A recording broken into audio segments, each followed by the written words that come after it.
You're now listening to episode 15, Style of Play Football with myself, Theo. As always, Kojo, man, what you saying? I'm alive. I'm alive. I am.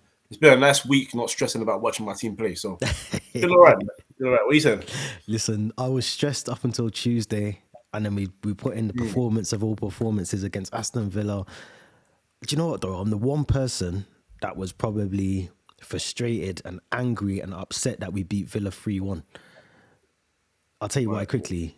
Because if we Go on. can play like that against Villa, who have got a really good home record, yeah, at Villa Park, where's his team been since the start of the season? Like, I know we've had injuries and stuff like that, but that was probably the best performance I've seen all season from Chelsea. So more of that, Chelsea, and stop being idiots, all the rest of it. But yeah, we'll get onto our predictions later. We've got Palace on Monday, but before we do all that, make sure you go and subscribe to the channel. Make sure you go to the links in the description as well. Leave your comments and go to the audio version if you're watching on YouTube as well. Listen to the audio version of the podcast. But yeah, man, let's start with some news that came out. I think yesterday.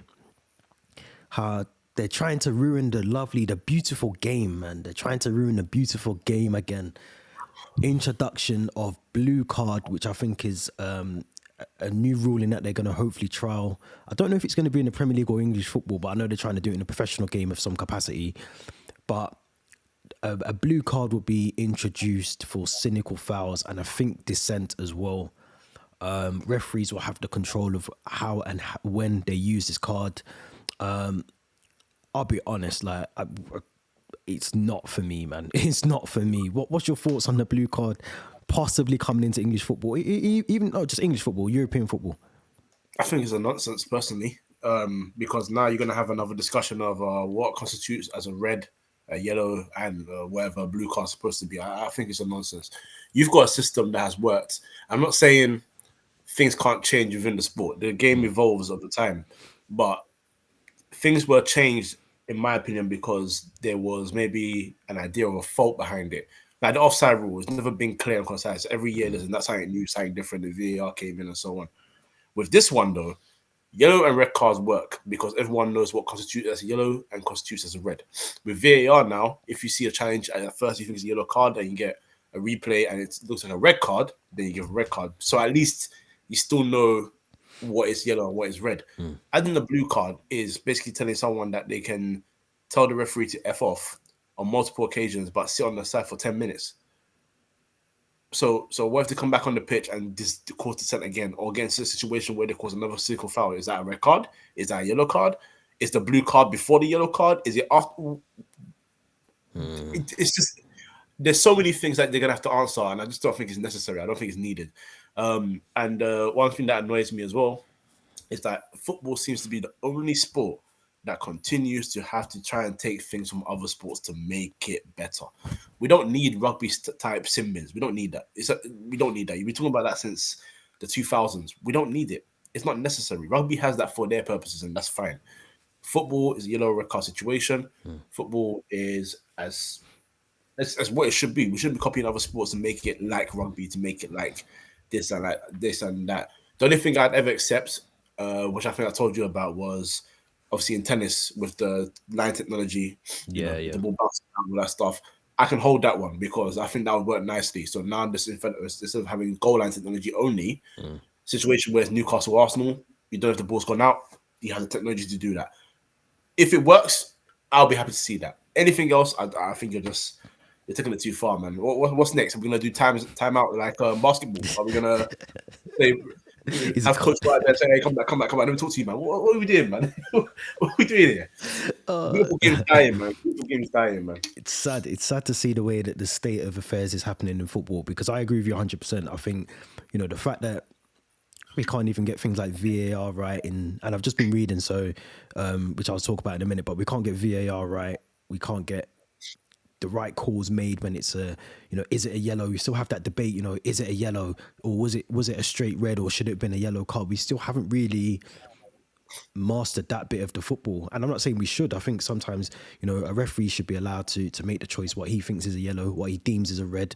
It should be down to the referee as long as he makes the right call. I think that's the thin line, making sure that the call is right, making sure that the decisions that he's making is the correct one, but you're introducing something else where there's going to be more grey areas. There's going to be more opportunity for referees to be under more scrutiny already than they are already, with the introduction of VAR that hasn't gone down well, the last couple of seasons. And if anything, it's getting worse. You're looking at some of these things now that they're releasing the audio, you can actually hear how shambolic things are in that room when they're trying to make these decisions sometimes. So I don't agree with it. I think sometimes just leave what isn't broken alone. Like, we don't need another card to be introduced, in my opinion. But just reading here, it says that within the FA, because this is something that is currently in grassroots football anyway in England. I think this is something that is currently utilised lower down in football pyramid. But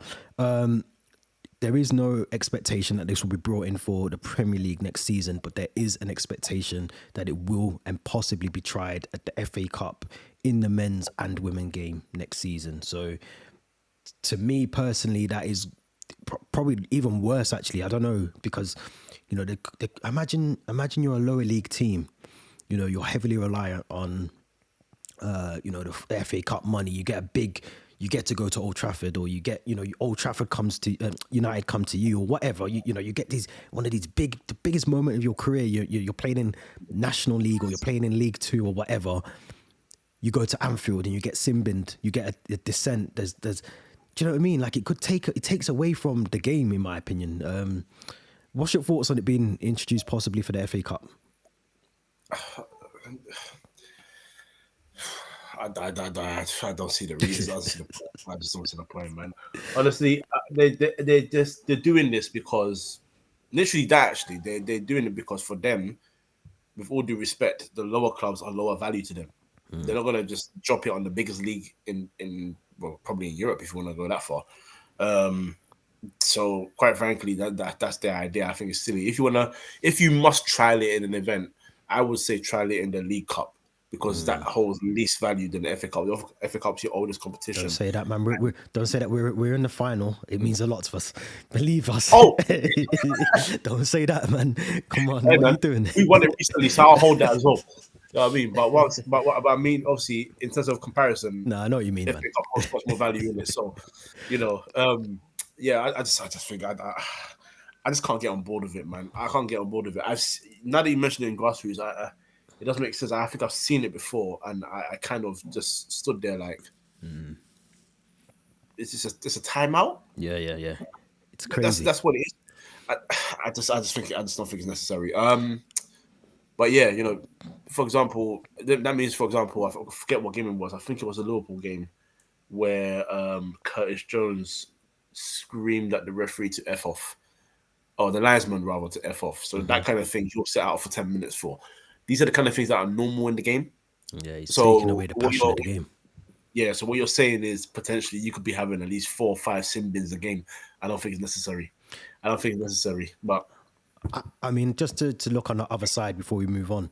I mean, Martinez for Villa, for instance, he's well known for time wasting in goal. Sometimes he'll time waste. I'd assume that could be deemed maybe as dissent, maybe. So if that's dissent, for instance, what does that maybe take away goalkeepers' opportunity to maybe try and time waste in games? Maybe hopefully we'll just pull them, be able to allow them to just concentrate on the game rather than try and time waste. Will it take away that element of the game possibly? Possibly. I mean, what it probably would do is make managers say to their goalkeepers, try not to time waste, and also just try not to get involved in any sort of tussles with the referee when the players are mad at a decision. Because you're right, characters like Martinez, and I think that's a perfect description. He's quite boisterous. He's not afraid to voice his opinion. He'll come at you. And he's also very cheeky with it as well. He'll try and, agitate you. I know a player that will actually try and do that as well more than ever, flipping Neil Maupay, who, I'm just going to say this right now, he's very lucky that Kyle Walker was confronting him on the football pitch and not on road, because Kyle Walker would have lamped him personally. And I can't lie, I'm here for it. Sometimes you need to realize you're not that guy. But back to the point.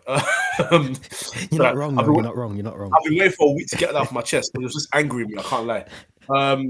But yeah, no, I just think I just think the whole thing is silly, man. Personally, and I think that's a perfect description of a perfect player that you've picked there. And actually, that's another question that I'll ask you as well. Do sim bins apply to goalkeepers? Because if your goalkeeper's coming off for 10 minutes, surely you're not allowed to bring another goalkeeper on temporarily. Do you know what I'm saying? You know what I'm saying? Unless you do roll on, roll off like basketball. That's what I'm saying. Stop bringing other goals. Rush goalkeeper. Wow. Bro, you know when you go power league and your boys are doing rotation for a goalkeeper. Yeah. You gotta throw your defender in there. But it's a good point, man. I think it feels like one of those things that maybe this is why they're trialing it. Me personally, I wouldn't trial it at the professional level just yet. I'd probably still keep it at grassroots until you fully, I don't know, ironed out maybe some of those issues that are gonna come up. But we'll have to see, man. I don't think there's any real decision yet. I don't think they've made a concrete decision whether they're going to actually use it in English football or across Europe. I think there's still, I think there's some hearings or meetings taking place next week, I think, about this. But, the 2nd of March. So yeah, there's going to be a meeting, whether to trial this on the 2nd of March. That's going to take place in Scotland. So we'll have a bit more on that maybe in a couple of weeks. But let's talk about, something that you actually do have a passion for as well, wrestling. Mixing both worlds, man. I do know when I first, and I'll apply some context in a minute, but when I first watched this last night, I thought, is this a joke? And then I thought, is it him? I thought, is it him? And then I thought, is it a joke? Or I thought, nah, this has got to be a joke. And then I saw Ronaldo's face. I thought, nah, it's real. But for anyone that doesn't know, we're talking about the Undertaker from WWE. Was presenting the Rhyad Cup, I think it's called, in Saudi, the Saudi League. The final, I think, was taking place yesterday. The Undertaker was there. It was mad. What's your thoughts on it? You know what, yeah, I can't lie to you. Wrestling allows people to do some of the most weirdest ideas. Actually to present them. Obviously, for anyone that doesn't know, WWE have been performing in Saudi Arabia for like 6 years now. Yeah, it's been a thing. They put off an incredible deal, moneymaker. Obviously, it was controversial at first because women's rights and everything else over there, you know how it goes. But yeah, they put off an incredible deal, so they do shows there at least once a year. But never did I think that I'd see the Undertaker with his druids holding the fire. He gets a full entrance. Yeah. I think that's the bit that threw me off though, because I thought, have I missed something? I was so confused. I was like, hold on, why are they? What's happening here? This is insane. Full entrance with the hat and everything, and then holds the I think the trophy, isn't it? Well, I thought it got but holding the trophy, he lifts up like he's holding up his urn from back in the day. Exactly. That's why I was waiting for Paul Bearer to come out from somewhere, man. Exactly. You know what I mean? I'm just so confused about it, man. But you know what? I'll say this. I'll say it. That's a looking at wrestling, because wrestling as a Olympic sport is a sport. True. The show, the spectacle of it is entertainment. The sports involved, of course, is sport, but it's entertainment more than anything. So because you're in character, when you are a name like that, you have the ability to go and do something like that. It's like when The Rock bought XFL. You know, obviously you're trying to compete for the NFL, but at the end of the day, he went out there and presented himself to the fans. But more of the fans wanted to see him say, finally, The Rock has come. They want him to do his thing because that's what you grew up on. It sells. So even someone like Ronaldo can look gassed because as a kid, he definitely saw The Undertaker on the screen. Yeah, of course. Everyone as a child had some glimpse of wrestling. Whether you became a fan or not is what it is. But you saw, you're aware of who he is. So, yeah, man. And it's a good moneymaker for him as well, actually. Let's be real. I was going to say, man. Bro, man like him, The Rock, who else? John Cena, Stone Cold. When you're at that age where you don't need to wrestle, this is the way to make your millions, man. Because they'll pay you $1 million flat. I reckon he got paid more than that. Because the way that he was there, I reckon he was there for 3 hours. Let's say he was there for 3 hours to do the present. Because I seen someone posted that from his Instagram that he was already on his private jet on the way back. I think before the final whistle of the game, or maybe after the game. Sorry. But that just tells you that the money over there is serious cash. Could you see something like that happening? Could you see, I don't know, I'm trying to think of an equivalent here. Even there, let's say Stone Cold comes over and presents the FA Cup, man. Do you think that would go down well? I think it actually would go down well, but You think? only because he wouldn't present. He'd probably do like a little video before Nah, he needs to the come show. out with the beers. I want to see him come out with the beers. Oh, Smash, crash it! smash two Bring beers. that, bring that. Like one of our clubs win it, and they end up they're showing the champagne, and Stone Cold just comes in. even these days, like Arsenal's halftime music guy is always playing wrestling songs. Yeah, yeah, Just yeah, have the guy walk out, throw them beers and yeah, stuff. yeah. Hey, if you're Muslim, no beers. Yeah, of course. Give Yeah, you yeah, half a drink, yeah. smash it. Celebration, it'll be wavy, and let's be real. I think the players and the fans will love it, man. It's part of the spectacle. So, you know, it's something that we all gotta get used to, man. As we get older, these things are gonna happen, man. The game's changing. Champions League had a music performance Yeah, yeah. at I was half gonna time say last time. that's NFL thing, Super Bowl thing, isn't it? Really. There you go. There you But go. So I think personally, I think in a couple of years, I think there will be, like over here you have, or I think it's even in Saudi now as well. You'll get like one or two games of NBA somewhere. I think they do like a tour in London. They go yeah, around the world. I think the Premier League's going to go like that in a couple of years. I think maybe without the Super League wrapped around it, I think there'll be like one or two games that you're obligated to play in Saudi, or you've got to go and play somewhere else, and I think that'll be the thing in about 2 or 3 years, 4 years. So I wouldn't rule out the Undertaker lifting the Premier League and giving it to whoever wins it, City, Liverpool, Arsenal, Chelsea, whoever. In a couple of years, we could be seeing something similar.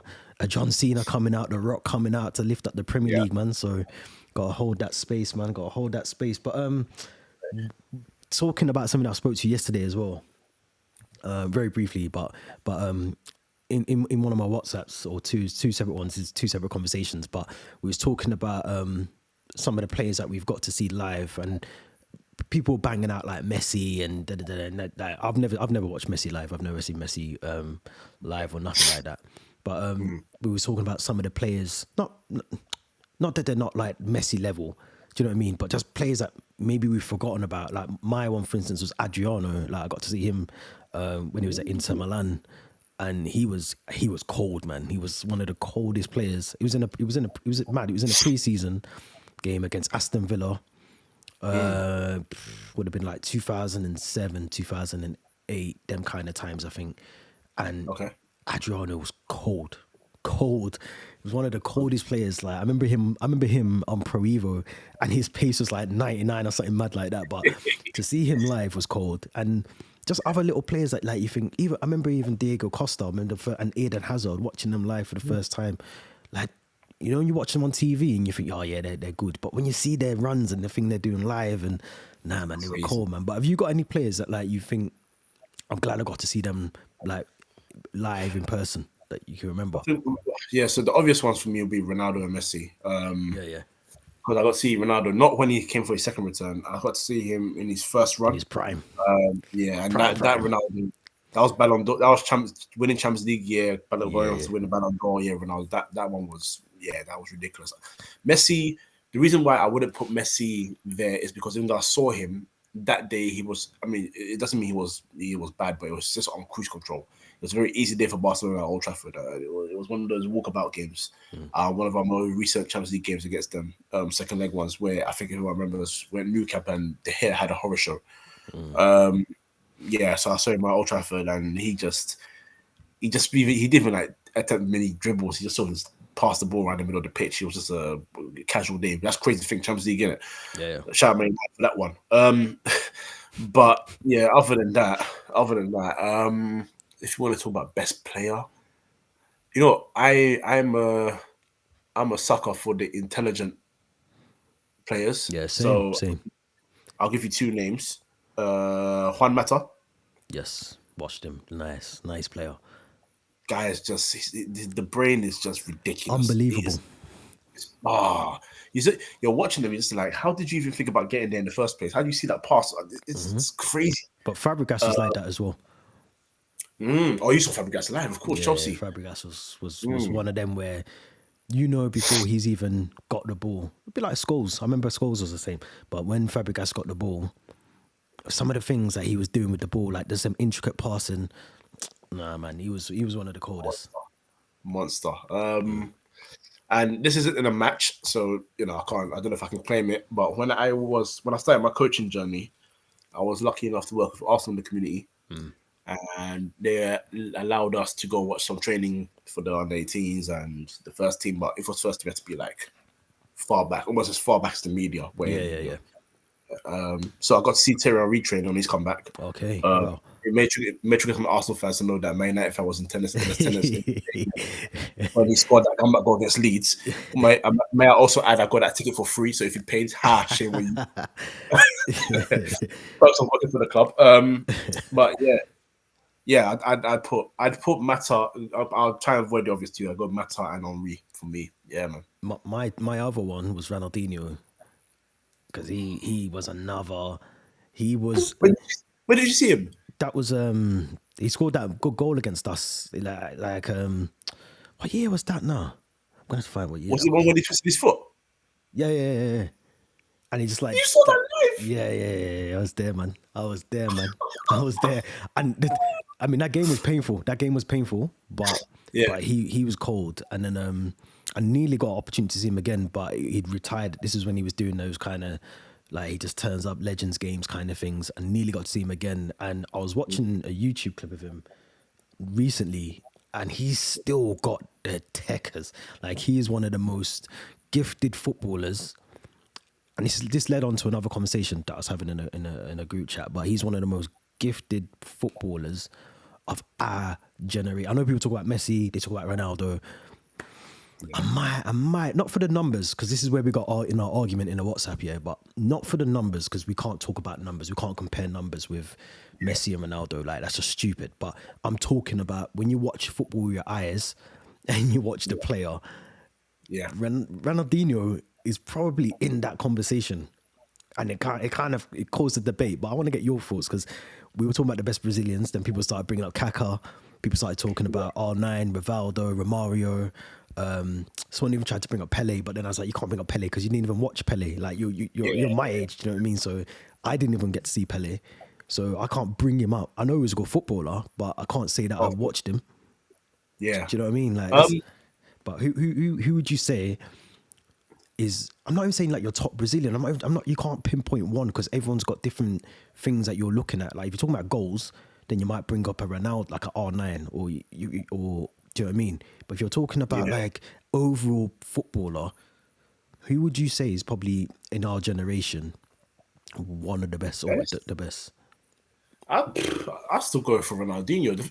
The thing is, yeah, because Kaka's main thing for me was when he started running with the ball, you just couldn't stop him. No matter who you are, you Can I couldn't just stop say him. though, I'm not sorry to interrupt, but Ronaldinho was the same though. This is what I was talking about in the group chat. No, facts, Yeah. facts, facts. I was gonna say that, like Kaka, you couldn't stop him. I don't think the numbers. Okay, I'm just gonna say this. The reason why I hate numbers and the reason why I hate this generation of football is because they've made numbers be the be all and end all. So much so that I feel like if Iniesta played in the last 10 years, he wouldn't be appreciated the way we appreciate him Nah, exactly. back then. Because Facts. you look at Iniesta's numbers, they're not incredible. You compare him to Frank Lampard. Lampard kills him. Lampard. I'm not even trying to take anything away from Lampard, Nah, because but for midfielders to have, you probably have Iniesta above Lampard though.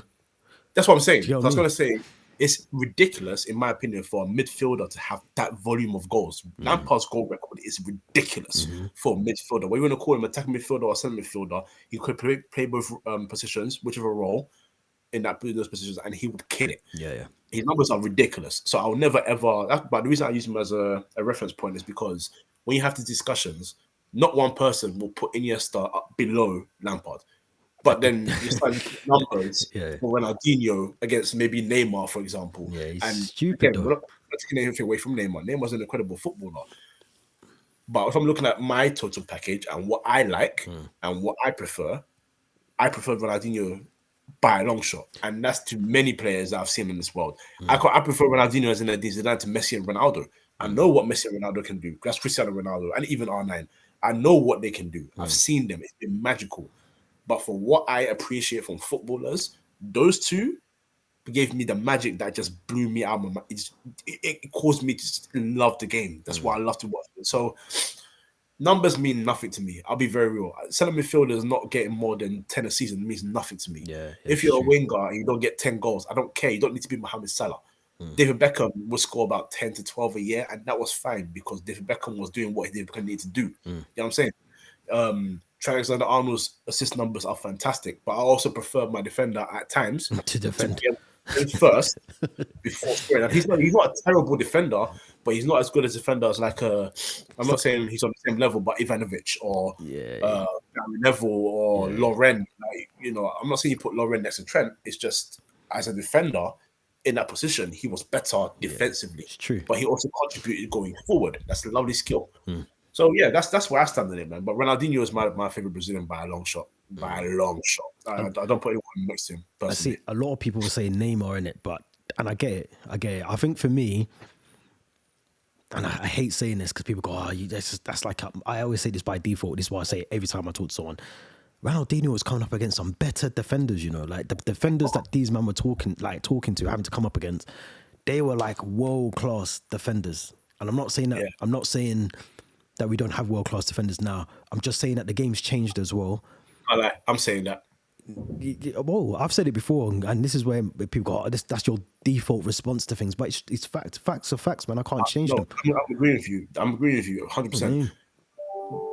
Apart from, I can only think of about 5 defenders off the top of my head that I think I enjoy watch defending, and that's across Europe. So, you know, I mean, when we say world-class defenders back in the day, we're not saying that every defender was world-class. We're not saying that when Ronaldo went up against J. Lloyd Samuel, that he was a world-class defender. We're not saying that. But obviously, when you get to the last stages of the Champions League, you're playing international competition, and the caliber of players are crazy. Yeah.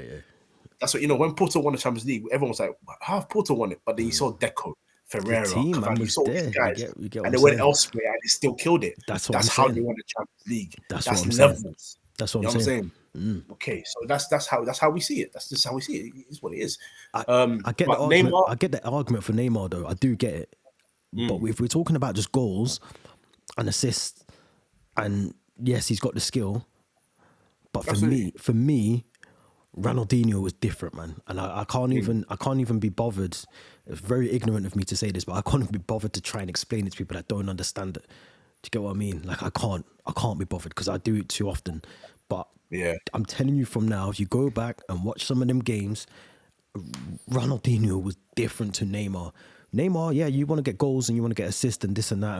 And if we're looking at numbers, the best Brazilian is Neymar, just based on, I think, numbers. I think I'd have to go back and check, but I think numbers-wise, he must be up there, top of the Brazilians in terms of goal scorers. But if you're talking about an actual footballer, ability-wise, what he can do on and off the ball, I'm picking Ronaldinho every single time. It's not even a question for me. It's not a debate. Like he's in the team above anyone.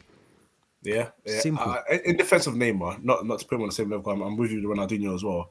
As I said previously, in defense of Neymar, I do think the negative on Neymar, and it's not PSG that I'm going to mention, I think he is playing football in the wrong era.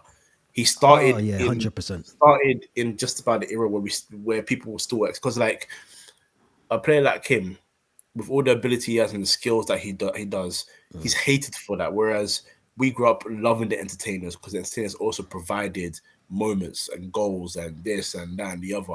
And I think Neymar does have that. I think in his defense, I just think if he was playing from, I'd say, as in properly started from, let's say, 2003, when Messi and Ronaldo really came on the scene, up to 2017, he'd be appreciated a lot more by the football world. And I think he'd be able to play in those times because we'd enjoy, and managers would, they love that freedom, express yourself, go out there and, you know, show your skills, show your abilities, show who you are.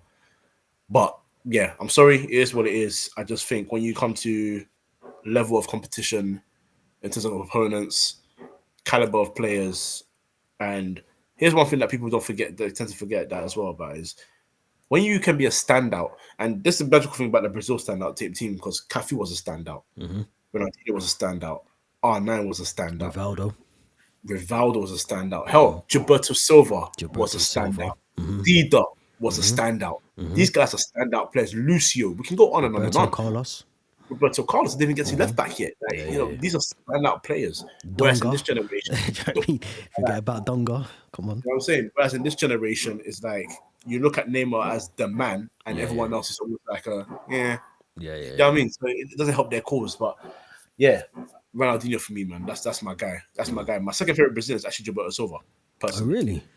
Yeah, that's my favorite. Not the best, but favorite. But you know, My all-time favorite Brazilian is Ronaldo, like proper Ronaldo, like R9. Like for me, he was. I just wish he never got plagued with those injuries because I think he would have been able to go on and be that all-time. The way we talk about Messi and Ronaldo, I still do this actually, but the way people talk about Messi and Ronaldo is how I talk about Ronaldo. Even though I know that he kind of fell off at the end and he didn't do the numbers that he should have done, but for me, R9. I think that's why I fell in love with football. I'll be honest. I think I fell in love with football because of him. Literally. Yeah, for me, I don't know where this name our chat comes from. Maybe it's a generational thing, like you said. But yeah, man, let me leave that to the youngers, the Gen Zs and all that. Let me leave it to them that's lot. their, That's their their bag. lot. That's their goat. Let's go to City. Let's talk about City. Because you said something to me about Yes. Manchester City basically trying to dodge and move the goalpost again. You might have to apply some context for the listeners for this one. Yeah. So reports are coming up that the Premier League are trying to. Of course, what the name is this ATP. I've got the name. That's what it stands for. Associate. I think it's Associated Third Party Transactions or something. Associated Party Transaction. That's it. Yeah, that's the one. Associated APT, not Yeah, ATP. yeah, yeah. APT. So for anyone that doesn't know, it's basically being tight on the rules to make sure that when you strike up a deal with a company, whether it's Adidas or the shirt sponsors like I don't know Chevrolet or the sleeve sponsors and all that rubbish, that not that there's a cap, but there's a fairer way to do these deals so that you don't get an inflated price. So obviously, for example, Man United and Crystal Palace are not at the same level, so Man United can go to Adidas and get a 200 million deal, Yeah. and that's for example. Whereas Palace will probably get maybe like a 60, 70 million deal with like a Puma, for example. But the deals you do with them and around that, there's much more of an even playing field. So everyone has a chance to earn money. There's a lot of money in the Premier League, but it's still not fairly distributed. Similar to La Liga. La Liga's, no matter what they did, the television deals and what they've done with the every team's on TV with the La Liga TV, Real Madrid and Barcelona are making the most money by a long shot. Yeah, yeah, yeah. So you have to find a way to balance that. Now, the report coming out is saying that there's one Premier League club said to be Man City Man that City. is fighting, which is fighting against that.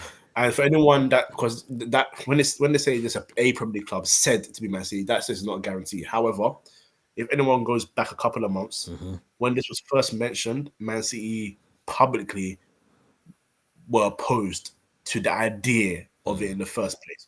So now it's not out of the realm of possibility to see that Man It's City just are the club it's just legal that reasons are. why they can't name them as the club, can they really? There you go. There you go. So when you say it might be Man City, you can't get in trouble for that because you say it might be. You're not saying it's a definite. So it's an alleged thing. So now the issue with this is, and this is where it gets more dodgy when people are talking about Man City, is because already you've got 115 charges against you, and now the news is coming out that you are trying to fight against other clubs being able to have a bit more of an even playing field when striking up deals with companies to make money in football. And the idea is obviously you want to stay on top of the ladder. You want to be the guys because Man City have the financial backing of a state, as in Newcastle as Newcastle well. as well. Yep. Newcastle as well. But as Newcastle, I found out that Man City do know, and Newcastle are trying to do things the right way, which is what I respect about Newcastle. I understand the annoyance from people about state ownership and what deals they could strike and all that stuff. But one thing that's come out already that Newcastle are doing is they're definitely trying to comply with FFP because rumors, not even rules, news has come out already that they sell to buy to make sure the numbers are the Yeah, they're same. talking about Isak leaving and some other Is players, I that think. Trippier, all these Yeah. guys could go and they're trying to do things the right way, whereas and not play with the books. Yeah, yeah. Whereas it's already been shown that Man City have been playing with the books, and this isn't their first foray into beef. You had it each way far. I'm sure they pay UEFA a handsome fee with all their lawyers. That's why they got away with that. But the Premier League are not trying to fall into that same bracket, and the Premier League are trying to get back their authority because, quite frankly, they've lost it in the last couple of years, or even not even last couple for a long time Yeah, yeah. to the big in England. So Um, yeah, that's the context behind it, and I just find it funny and ludicrous that Man City are the one club again trying to fight this because you can't keep cooking the books. You cannot do it. You cannot do it and keep thinking you can get away with it. First, it was you guys get paid your wages through a third party, so it helps balance the books, That or was it. part of your wages Yeah, that was rather. it. Yeah, yeah. And then there's it's getting borderline ridiculous, and there's been stuff about the drugs as well. So for anyone that doesn't know, they couldn't drug test. I think it was the under 18s, some of the under 21s, and some of the first team Oh, swear. because yeah, there's an article about. I'll find it for you. I'll send it to you in the DMs. I can't remember if it was under 21s or under 18s, but there was a day where the drug testing was coming, and obviously you get a notification your club. Yeah, They're yeah, not yeah. just out of nowhere. And 9 of the players were coincidentally on holiday, so you couldn't test the whole squad. So naturally, they said, "Well, if not everyone's here, we can't run this because you can't do it for 5 and not do it for another 5. It doesn't make Yeah, yeah. You sense." got to do for everyone. Exactly. There you go. The first team won. I need to. I don't know. I don't know. Sort of just say it from my words. I need to find the article and give it to you. So maybe we can discuss it next week and show Yeah, you again. 100%. But yeah, they've just not been clean, and even Pep in general as well, man. If you look at his football history, I didn't even know this. I only found out yesterday that he got banned for about 4 months in like 2002 for I don't know if it was performance enhancing or he missed a test or whatever it Well, was. Guardiola. Yeah, yeah. I only found out about that yesterday, literally. 'Cause I was shocked. I was shocked. Do you know what's mad? It was Sorry, do said, you know what's mad about that? I don't know if you watch the overlap on YouTube sometimes, but they were talking about. I haven't watched it. I only seen the clip. I haven't watched the full video yet. But they were talking about when Gary Neville and like Roy Keane were playing at their time. They said that yes, there was things happening with. They didn't name a particular club. I think they said like Italian clubs and Spanish clubs, and that they yeah, would be like running around and coming off the pitch. They looked like they were exhausted. Like they played 2 matches, and some of the players that were coming off were, they were were fresh. were fresh, like they just literally stepped onto the turf. So that kind of goes back to backing up your point about, you know, things were happening back then, and if you were doing it then, you probably know the ways of getting around it, and then you install that into your players. Do you get what I'm Yeah, saying? So it could be a thing, man. it could be. It could be. Look, obviously, because it's still speculation that the club is Man City, even though, again, like I said, they've been opposed to it in the Fuck that, past. man. It's Man City, man. Let's not beat around the bush, man. It's I Man was, City. I was gonna go down the alleged route, but we all know who I'm referring to. Let's not Yeah, beat around the bush. Look, I just put it to you like this: 115 charges need to be sorted. Apparently, there's a date now set that they haven't released to the public, but there's a date now set that was released in government, House of Commons or House of Lords, whatever bloody house it was.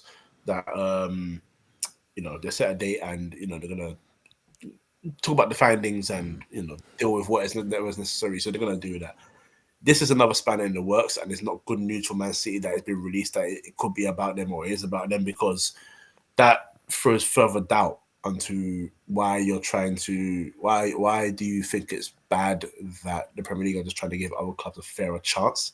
It doesn't stop you from making great deals. It just means that maybe rather than doing 100 or 200 million deal, or rather you're doing that rather than getting like a 600 for some reason deal where you're not that club.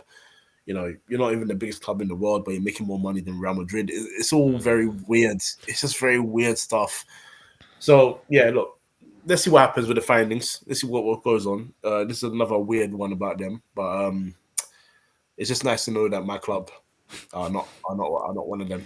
So but this is the thing, isn't the I don't know if it's like the CEO, the chief exec's moved from City to United as well recently, I think.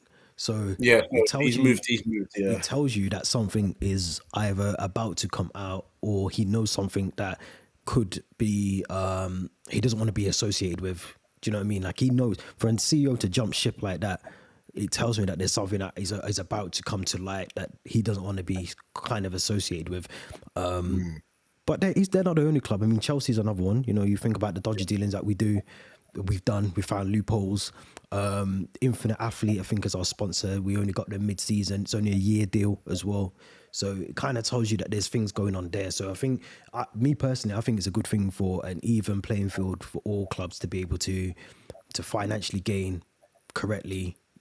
You know, you can't have one team having a better advantage at anything in the sport, whether it's a sponsorship, whether it's how you bring players in, how you get rid of players.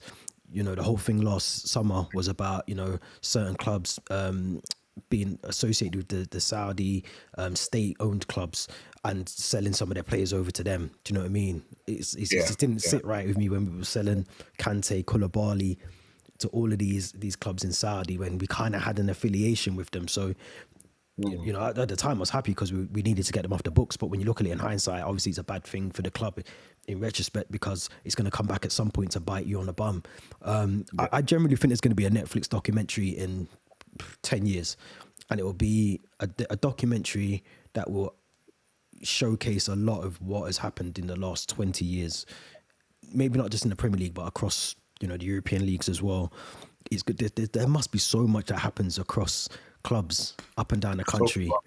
Do you know what I mean? It's and it's not even hidden now. The thing is, they don't really hide it that much. Like the thing you just said then, I mean, I didn't know about it, but the fact that like a drug test is scheduled, but you're sending some of your players away when that's due to take place. Like if that's not guilty, then I don't know what is. But all these things will come to light because, I mean, quickly to take it away from the topic a bit, but I'm watching this thing on Sky at the moment about cricket, and this man was basically, I haven't watched all of it yet, but he's basically like laundering money somehow himself, and he's basically bringing back cricket to like Antigua or the West Indies, and he brings like it's like early 2000s, man. It's called The Man Who Brought Cricket or something like that.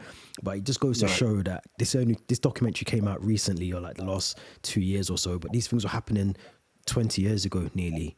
So things always come to light. Do you know what I mean? You can't get away with things all the time. And City are one of those clubs that have been able to hide things for so long. But when your closet's full and it's bursting at the seams, it's going to pop open one day. You're going to see all the mess that's in that cupboard. So it's coming, man.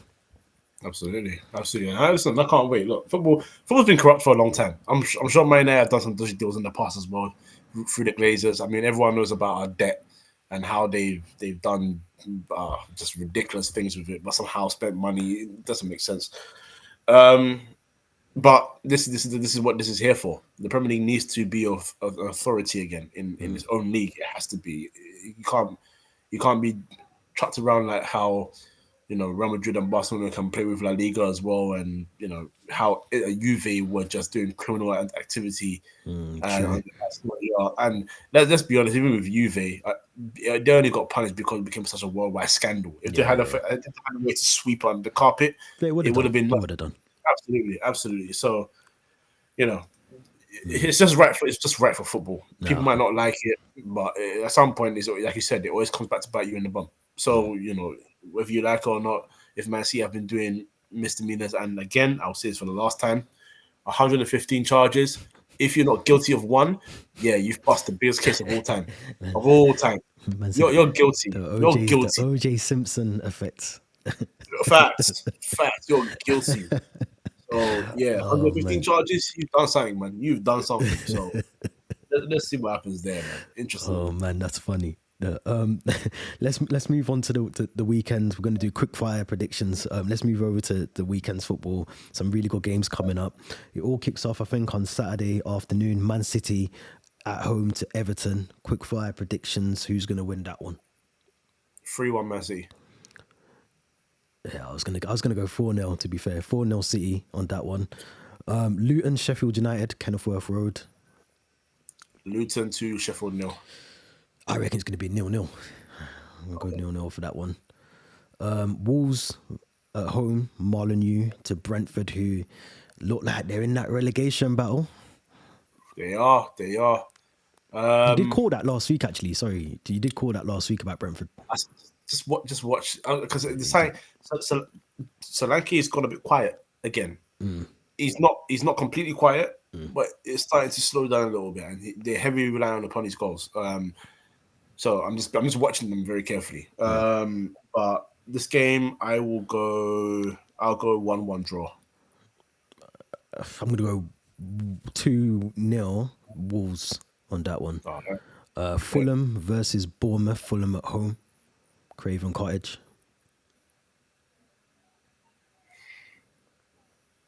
No, I just realised I spoke about Solanke for flipping Wolves versus. Who Wolves play again? Wolves are playing I meant Brentford. Tony. Yeah, Yeah. Brentford. Sorry. But yeah, I'll still But go you're 1 right. 1 You're right there. though about you're right about Solanke though. His goals are drying up slightly. Yeah, slightly as well. But for this game, the thing is, Bournemouth can go away and win this game. You know, let's go. I'm gonna go 2-1 Bournemouth. Yeah, I fancy. No, actually, I think Fulham. I think Fulham will get the win. I can see a big scoreline there. I can see 3-2. I think Fulham look like they could do a thing there. Big game here now. So this is Liverpool at home at Anfield against Burnley. Vincent Kompany's Burnley go to Anfield. 3-0 Liverpool. You're gonna hate me. No, I'm gonna hate me for this, but you're gonna think I'm crazy. I think Burnley could get a result there. I'm not mad at it. I don't think it's gonna happen, but I'm not mad at it. I think they can get. I'm gonna go 2-1 Burnley. I think they get a result there. I Ooh. think it'd be a tough game for Liverpool, and I think for some weird reason, banana skin for them. I think Burnley are gonna go there and get a result at Anfield. Maybe that's just me wishful thinking, but I think they'll get a result there. Yeah. Next one, Tottenham, Brighton. Tottenham at Brighton home. are very hot and cold, man. I'm gonna go Tottenham 3-1. Yeah, I was gonna say Tottenham for me. I think I'll go 3-1 with you. I think they'll do well there. They've got Son back as well. So Yeah, he's back now as well. It'd be interesting how they line up because Richarlison's kind of been in form. Werner, a bit hit and miss, but I think he's done well from what I've got to see of him. So I wonder how Angel will accommodate. Who does he? He might have to take Richarlison out. Maybe keep him nah, I in. don't think so. I think he's gonna bench either Kulusevski or what's the other one's name? Brendan Johnson. Brendan Johnson, true. Yeah, it's true. It's true. It's very good. True. I'm looking forward to that. One's 3 p.m. tomorrow. Nottingham Forest versus Newcastle's the late kickoff tomorrow, 5:30, City Ground. Nottingham Forest, Newcastle. I'm gonna go for Nottingham Forest to do the double over Newcastle. 3-2 Nottingham Forest. It's a hard one. It's a hard one. I'm gonna go 1-1 draw on that one. It's a hard one to call. I don't see many goals. I don't know where to go. No, let me change that. 2-1 Newcastle. I think they'll win. I think they'll get a win there. West Ham, Arsenal, Sunday afternoon. I'm trying to think what their ground's called. What's their ground called again? London Stadium. London Stadium. I was thinking of Bowling. Oh yeah, the old times. I had a flashback for a minute then. I was thinking it's not called a Bowling. Yeah. That stadium is now houses, man. I miss it. Yeah, I miss that stadium. Oh god. You know, I was at their last game when they beat Man United. Oh yeah, I remember you saying the last one. Yeah, I was with West Ham fans. Historic game, man. Historic stadium actually. Upton Park and them things there. Absolutely. I'm gonna back my local lads. You have to, innit? I'm gonna go 2-1 to Yammers. Yeah, man. Yeah. I think I can't see it. I'd love that to be the result. I can't see it. I think that would be a 3-0 hammering from Arsenal. Yeah, Hammer's getting hammered. I think That's coming back and smoking his team. I think so. I can see that being a disgraceful performance by West Ham, unfortunately. Big game again. Villa Park hoping to redeem themselves after the FA Cup exit against United again. Slowly picking up a bit of form. 4:30 Sunday, Villa Park. Probably the best time to play them, to be fair.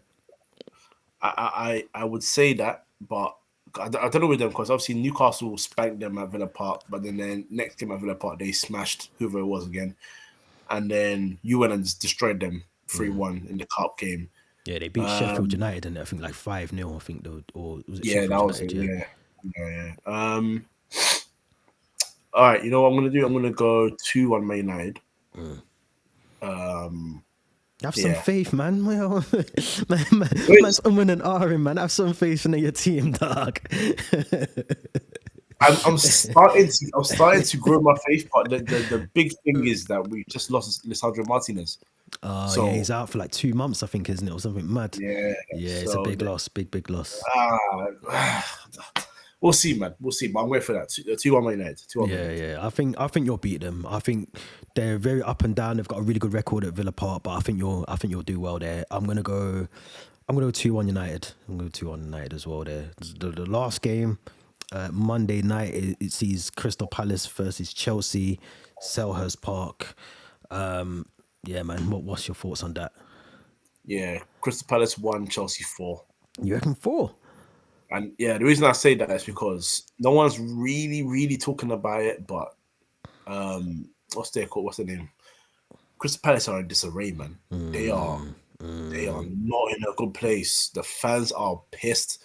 The players are not looking like they want to play, bar maybe Olise and Eze, because Yeah. they enjoy football. You can tell they enjoy it. So no matter the situation, they'll go out there and try and pull out. But it looks like the rest of the squad's kind of disgruntled. Hodgson's under pressure, which for me is unfair because I don't think he should be in there in He the shouldn't be first there place. anyway. I said that he shouldn't even be in the dugout. To be fair, Exactly. He rescued you last year. He should have just told him to take a break, man. Honestly, Yeah. they got to move on. And obviously the owners, I think the owners genuinely care about the club. But this question I asked a Palace fan about 2 or 3 years ago, and he gave me a fair response. His name is Rich. Shout out Rich from Rich. Eagle Eye. Yeah, he's Eagle a Eye. good guy. Good guy, really good guy. And I questioned their ambition, and he gave me a good response. Not to say that they're overly ambitious, but like they are. You can see that they're trying to build something, and I believed it. And I'm not saying that I don't believe his words now. I just think the club doesn't see the fans' vision. That's how I see it. I think the fans see their club at least trying to become a permanent top 10 club, at least trying to push for those European spots. And I feel like the owners are and the board are just sort of happy to be a Premier League team. Yeah. That's just how I see it. So even though I know that the owner does love the club and I think he wants the best for the club, it might also be in his best interest to just let the club go, maybe give it away, sell it to a much bigger, richer owner. But yeah, I think right now in this situation where they are, I think you just got to deal with them. I think they will score. At least or Eze will bag one, or dare I say, flipping on Mateta of all people. But you're going to concede. And the reason I say you're going to concede is because Badiashile and Disasi, whichever one you want to play, they're just not. It just sounds bad. I have a really bad agenda against Badiashile. I think he's horrendous. But yeah, 4-1. 4-1 Chelsea. What are you saying? I'd like to. I'm going to just keep it quick, short, and sweet. I reckon if Pochettino keeps the same squad that played against Villa, I think Badiashile picked up a knock, so it might be Silva that comes in to replace him. Then I think it will be 2-0 Chelsea.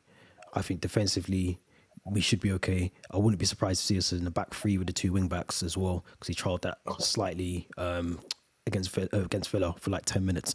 So I think that was his intention, to go to a back three for the Palace game. But Nicholas Jackson on the wing worked as well. Palmer up front worked as well with Nkunku. So I'd keep all of that going. I'm going to go, what did I just say? 2-0? I said 2-0. I'm going to go stay with 2-0. But yeah, Palace are in trouble. Before I say that, Palace are in trouble. I think they're 5 points from the drop.